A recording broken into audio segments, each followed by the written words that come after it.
Mango chutney. A side dish from Burkina Faso. Serves 4. You will need 17 ingredients.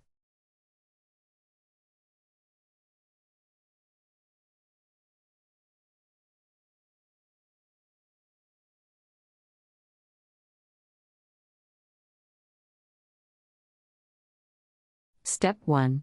Cook mangoes, vinegar, sugar and raisins until tender. Add all the rest of the ingredients except the lime and lemon juices.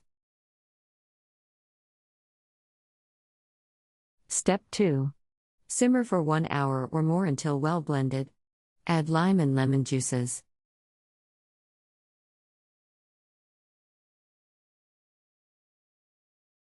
Step 3. Taste. You make chutney to your own taste, so you may add onions, apples or any other condiment that strike your fancy. Step 4. You may want to add more vinegar, depending on the kind you use.